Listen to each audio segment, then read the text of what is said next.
Hello everyone, Ryan here with another 2020 Subaru Outback tip for you. In this video, I want to give a brief demonstration of Apple CarPlay. There are lots of videos and information about this system online and how it works with the 2020 Outback.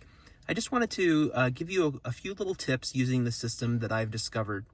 Now I have my iPhone here ready to go, and it has iOS 13 on it.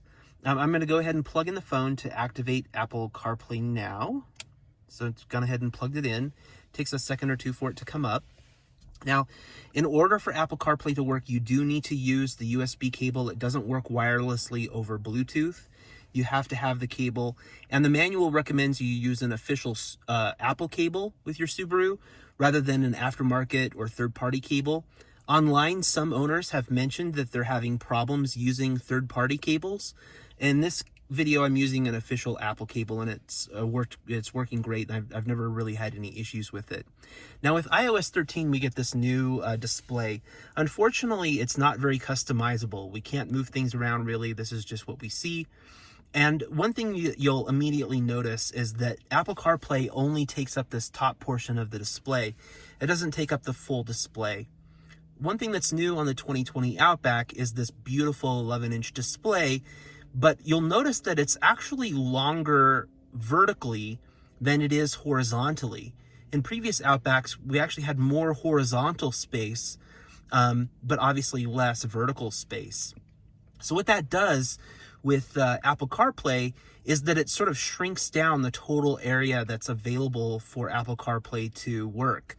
This is a limitation of Apple's CarPlay system itself. It's not a limitation of Subaru's system. Apple CarPlay just doesn't support this larger vertical display.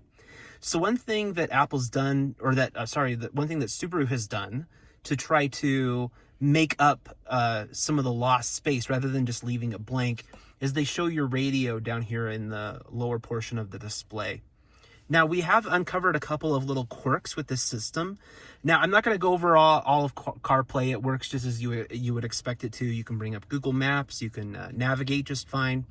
But when you use the radio right down here, you'll notice that one of the strange problems that you have is that the source button on the steering wheel will still select sources, but it will get stuck, and I'm going to demonstrate. Right now we're on an FM station, and I'm going to press the source button on the steering wheel, and we'll switch to AM mode. And then I'm going to press the source button again, and we'll select Sirius XM, the satellite radio. Okay, that's great, but what if I want to go back to FM? I'm going to press source again, and nothing happens. Now what happens when you don't have CarPlay plugged in is that it switches to media, and it will play with USB audio like an iPod or USB stick, something like that, and then it will go back to FM. But when you're using CarPlay, it gets stuck. So maybe somebody at Subaru can figure out how to actually make that cycle back to FM. For now, you can just manually press FM and go back into FM mode. So the source button doesn't quite work as effectively as it does when you're not using Apple CarPlay. Now, I personally don't use Apple CarPlay that much because I find that the TomTom navigation system, along with the Starlink concierge service, is a really easy way to get around town. And I actually like having a real human on the other end helping me get directions. And if you haven't seen that system work, be looking for our Starlink concierge overview video with the navigation system. We've done a video on that, and it'll show you how great that system is and how seamlessly it works with the onboard navigation. If your particular Outback doesn't have navigation, then this is probably your best bet.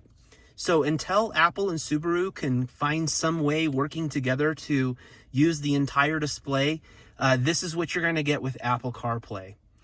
Our test vehicle today has been the 2020 Subaru Outback Limited XT. I'm the owner of this vehicle. I don't work for Subaru or a Subaru retailer. I'm making these videos just to help other Outback owners get the most out of their Outback.